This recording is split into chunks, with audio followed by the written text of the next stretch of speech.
com vocês? Gente, estou voltando aqui hoje então para falar um pouquinho sobre a força-peso e sobre as leis de Kepler, tá? Então vamos lá, começando pela força-peso, o que seria uma força-peso? A força-peso é o resultado da interação, a distância entre corpos que têm massa. Essa interação pode produzir como efeito uma aceleração, denominada de aceleração da gravidade. A força-peso é uma grandeza vetorial representada por P ou F de P. A sua unidade de medida é o Newton, né, que a gente simboliza por N. Pessoal, então, força-peso basicamente é uma capacidade de atração que qualquer corpo que possua massa tem, certo? Então, quando nós estamos falando de dois corpos que possuem massa, esses corpos eles têm uma capacidade de atração. Essa capacidade é a chamada força-peso. Por exemplo, por que tudo que a gente solta, por que qualquer coisa que a gente solte, por exemplo, se eu soltar esse canetão aqui, por que ele tem uma tendência de cair? Por quê, pessoal? Porque, gente, qualquer coisa que eu solte, ele tem uma tendência a ser atraído para o centro gravitacional da Terra. E, consequentemente, como a Terra ela tem uma massa muito maior do que esse canetão, então a Terra vai atrair esse canetão para o seu centro gravitacional, certo? Para o seu centro, certo? Então, consequentemente, esse canetão ele vai ser atraído pela Terra. Por quê? Pelo fato de a Terra ter uma massa muito maior, infinitamente maior do que esse canetão, tá? Então, pessoal, basicamente, força-peso é isso, tá? Força-peso é a capacidade que os corpos que possuem massa tendem a atrair um ao outro, tá? Então, pessoal, como que a gente vai representar essa força-peso? Olha aqui, como que a gente vai representar essa força-peso? Ela vai ser dada pela massa multiplicada pela gravidade, certo? Então, pessoal, nós vimos lá pela segunda lei de Newton, que é a lei da força, não é?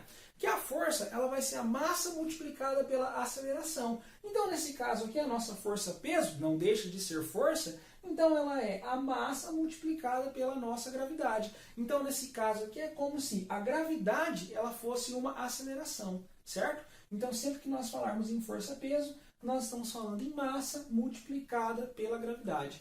Pessoal, a direção da força-peso ela vai ser sempre vertical e o sentido dela será para baixo, tá? Então nós temos uma força-peso na Terra que atrai tudo para o centro gravitacional, certo? Então qualquer coisa que eu solte, ela vai para baixo. Por quê? Porque está sendo atraída pela Terra que tem uma massa muito grande, tá? Então isso que seria força-peso, basicamente isso. Pessoal, vamos falar um pouquinho agora sobre leis de Kepler, tá, pessoal? Então, primeira lei de Kepler ou lei das órbitas. Pessoal, essa lei é muito simples, As órbitas dos planetas em torno do Sol são elipses, nas quais ele ocupa um dos focos, né? Então, aqui, nas quais ele ocupa um dos focos.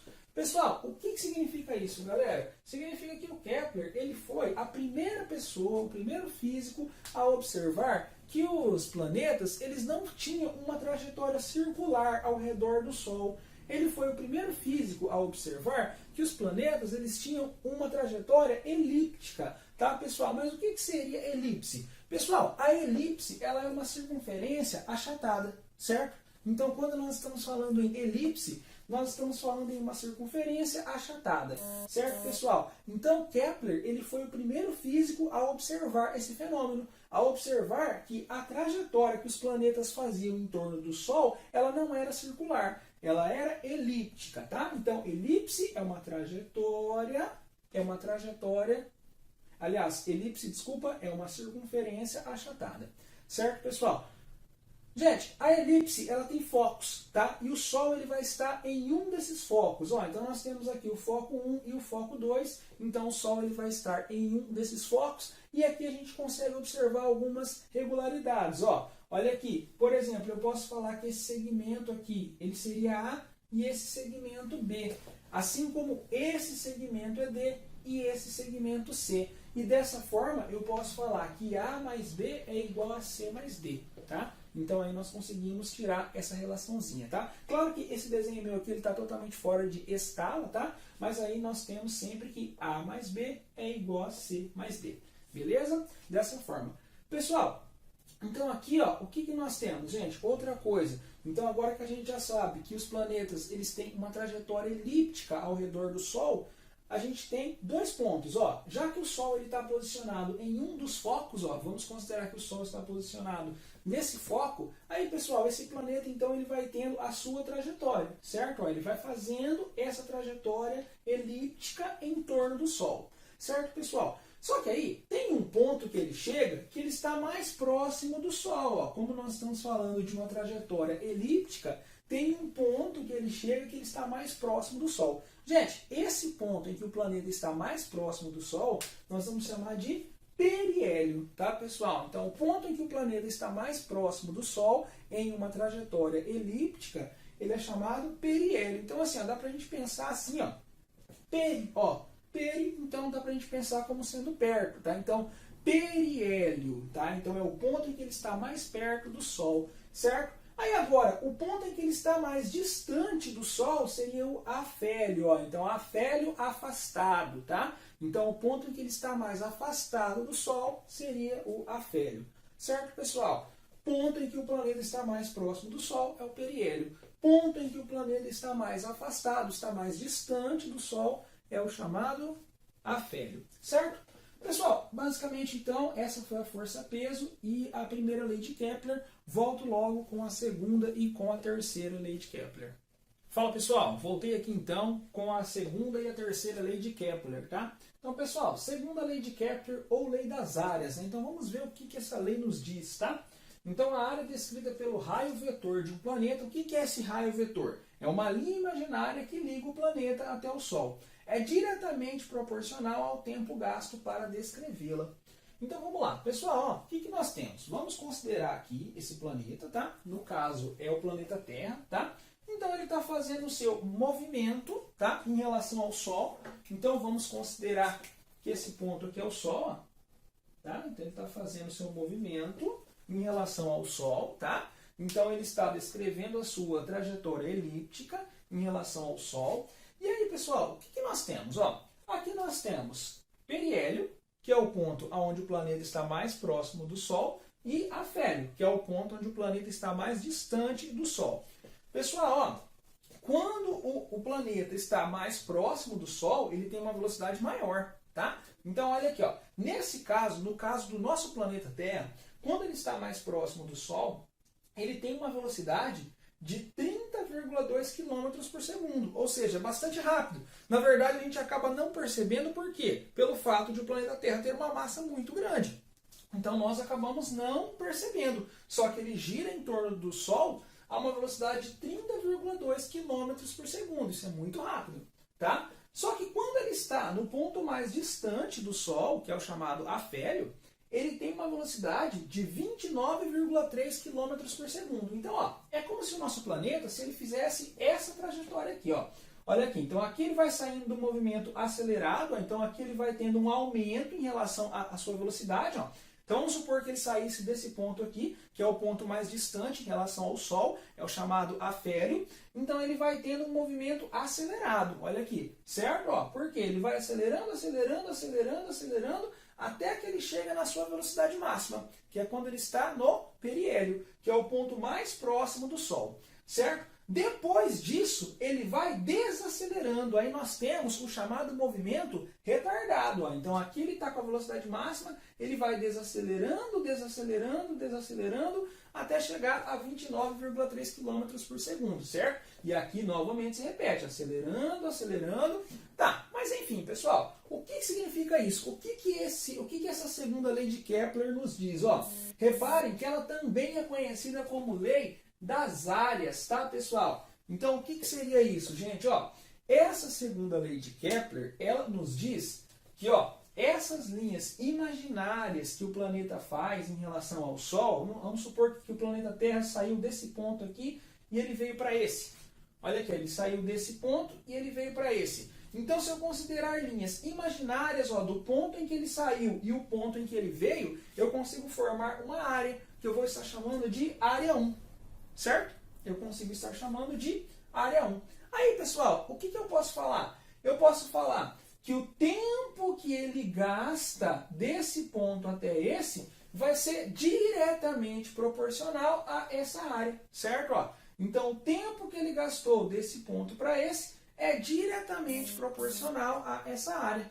Então, ou seja, quanto maior for o tempo, maior será a área, certo? Ó, mesma coisa então aqui nós temos nesse caso. Vamos supor que o planeta ele estava nesse ponto, ele veio para esse. Olha aqui, ó. Então eu posso falar que o tempo que ele gastou para sair desse ponto até esse é diretamente proporcional a essa área, tá? Dessa forma, pessoal, eu posso falar que a nossa área 1 é igual à área 2, tá? Se eu estou falando que as duas são diretamente proporcionais, certo? Então, ó, se esse tempo aqui for igual a esse, ó, se o tempo que o planeta levou para sair desse ponto para esse for igual ao tempo que ele leva para sair desse ponto para esse, então eu posso falar que essa área 1 ela é igual a essa área 2, tá? Certo? Então, olha, a área 1 é igual à área 2, beleza? Então, pessoal, ó, gente, essa razão aqui, ó, essa razão, a área dividida pelo tempo, ela é chamada de velocidade areolar, tá? Então, ó, a área dividida pelo tempo. Então, ó, o tempo que um planeta gasta para ir de um ponto até o outro, e mais a área que as duas linhas imaginárias com o Sol fazem, quando a gente pega essa área e divide pelo tempo gasto, nós temos uma velocidade areolar, tá? Então, ó, isso aqui é chamada velocidade areolar. Certo, pessoal? Então, isso é o que a segunda lei de Kepler nos diz, ó. A área descrita pelo raio vetor de um planeta é diretamente proporcional ao tempo gasto para descrevê-la, certo? Então, essa área é diretamente proporcional a esse tempo. Então, se esse tempo aqui for o mesmo que esse, eu tenho que a área 1 é igual à área 2. Beleza? Dessa maneira. Então, pessoal, ó, vamos agora para a terceira e última lei de Kepler. Olha lá, vamos ver. A terceira lei de Kepler é a chamada lei dos períodos. O que essa lei nos diz? Ó, o quadrado do período t de revolução de um planeta em torno do Sol é diretamente proporcional ao cubo do raio médio, r, de sua elipse orbital. Pessoal, o que significa isso? Ó, significa que sempre que eu pegar o período ao quadrado e dividir pelo raio ao cubo, tá? Perdão, aqui é raio elevado à terceira, tá? E eu dividir pelo raio ao cubo, eu vou ter um valor constante, tá? Então, ó, sempre que eu pegar o período ao quadrado e dividir pelo raio ao cubo, eu vou ter um valor constante. Certo, pessoal? Ó, tá, mas o que seria período e o que seria raio? Olha, se fosse uma circunferência, a gente já sabe muito bem. Nós já vimos aí há bastante tempo o que é o raio de uma circunferência, não é isso? Agora, aqui nós estamos falando de uma elipse, tá, pessoal? Então, vamos lá. O que seria, ó? Quando eu estou falando em período, eu estou falando do tempo em que um planeta gasta para dar uma volta em torno do Sol, tá? Então, quando eu estou falando em período, eu estou falando em tempo que um planeta gasta para dar uma volta em torno do Sol, certo, pessoal? Então, ó, quando eu estou falando em raio, eu estou falando em distância mínima mais a distância máxima em relação ao Sol, dividido por 2, tá? Então, ó, o raio, ele seria quem, pessoal? O raio ele vai ser a distância mínima desse planeta até o Sol. Ó. Então, a distância mínima do planeta até o Sol seria esse pedaço aqui, certo? Ó, a distância mínima do planeta até o Sol. Mais a distância máxima. Ó, a distância máxima seria esse pedaço. Então, eu vou somar a distância mínima, a distância máxima e vou dividir por 2. Esse é o raio da nossa elipse, tá? Então, pessoal, a terceira lei de Kepler, ela nos diz isso. Ó. A terceira lei de Kepler, ela nos diz que o período ao quadrado dividido pelo raio ao cubo sempre vai dar um valor constante, certo? Isso aqui sempre vai dar um valor constante, tá? Independente do período e independente do raio, beleza? Então tá. Gente, então essas foram a segunda e terceira lei de Newton, tá? Então agora eu vou fazer uma pausa e volto logo com a lei da gravitação universal de Isaac Newton, tá? Beleza? Volto logo.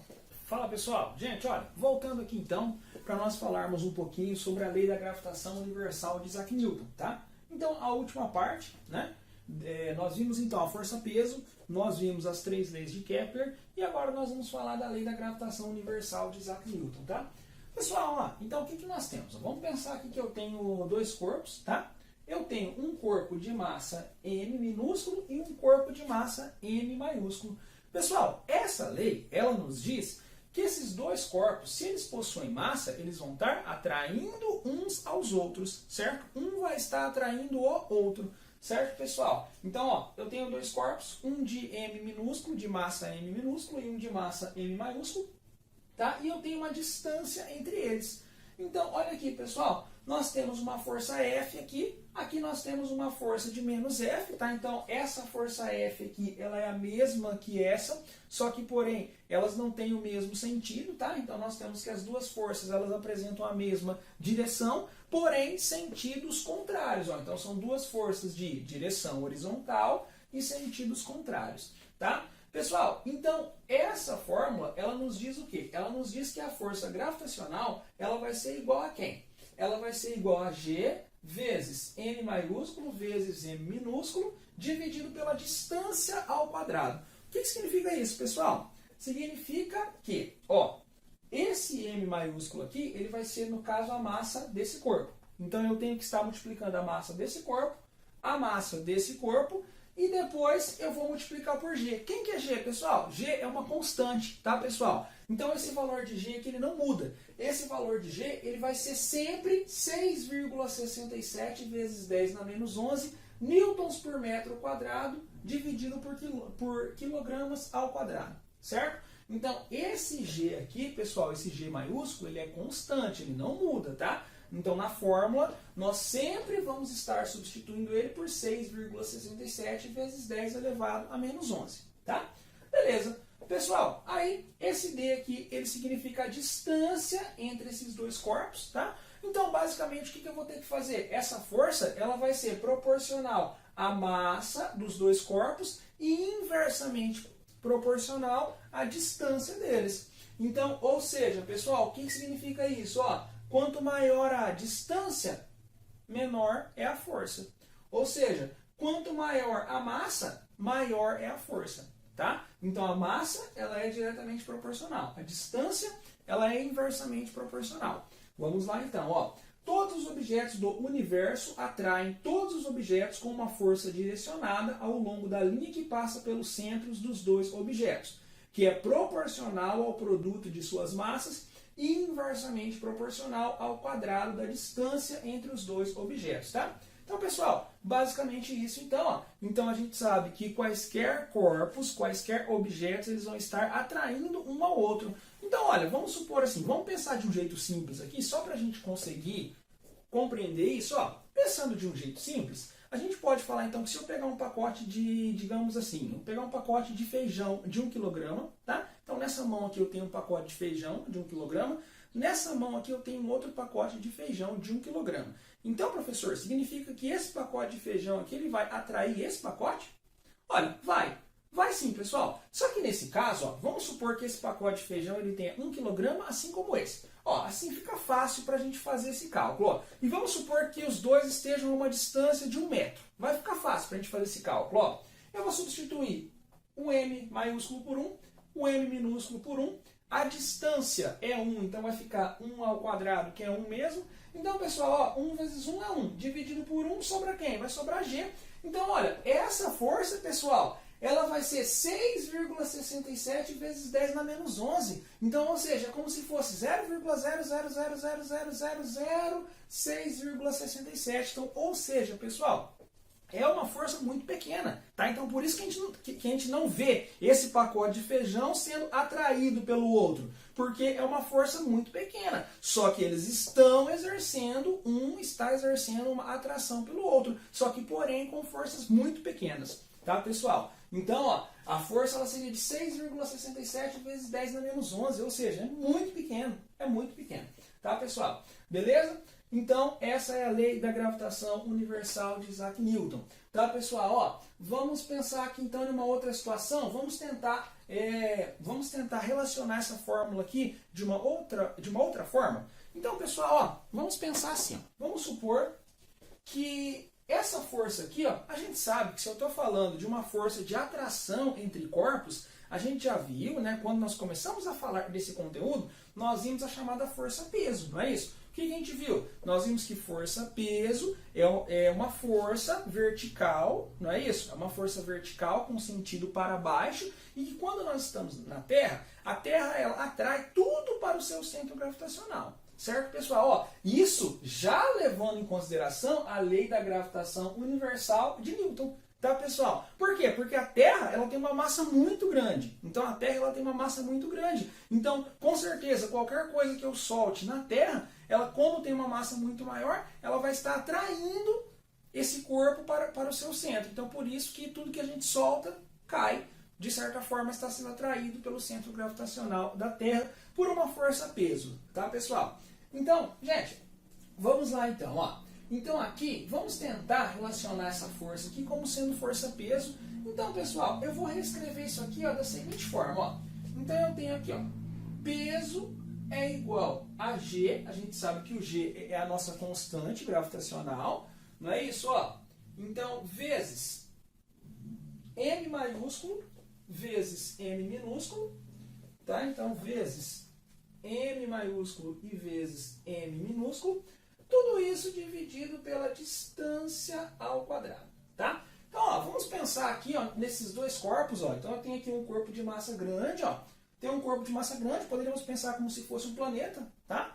E aqui eu tenho um corpo de massa pequena. Então, é óbvio que esse aqui vai estar atraindo esse, tá?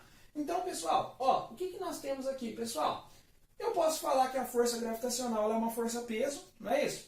Então, quem que é a força-peso? Nós vimos já que a força-peso ela vai ser a massa multiplicada pela gravidade, certo? Força-peso é a massa multiplicada pela gravidade. Então, eu posso falar que isso aqui ó, é igual a G vezes M maiúsculo vezes M minúsculo, dividido por quem? Dividido pela distância ao quadrado. Só que aí, pessoal, quem que seria essa distância? Ó, a distância é esse pedaço todo, não é? Então eu posso falar que essa distância aqui, ó, ela seria o raio desse corpo maior mais h. Não é isso? Então essa distância aqui, ela seria r mais h ao quadrado. Tá, pessoal? Ó, tem o m minúsculo multiplicando desse lado e tem o m minúsculo multiplicando deste lado, eu posso fazer o quê? Eu posso cortar eles, ó. Vou cortar ele e vou cortar ele. Sobra quem, pessoal? Sobra gravidade, ó. Olha aqui, ó, gravidade é igual a nossa constante gravitacional vezes a massa do nosso maior corpo dividido por raio do maior corpo mais a altura ao quadrado, certo? Então, pessoal, essa fórmula aqui também em algumas questões ela vai ser útil para nós, tá? Então, ó, gravidade é igual a constante gravitacional, que é sempre esse valor aqui, ó, que não muda, multiplicado pelo m maiúsculo, multiplicado pela massa, dividido por r mais h ao quadrado, tá, pessoal? Então, a partir dessa fórmula, a gente consegue chegar nessa. Então, nós vamos estar usando as duas fórmulas aí para resolução de atividades, tá? Para resolução de exercícios. Pessoal, basicamente, então, nessa aula era isso, tá? Voltamos nas próximas aulas. Até mais e tchau!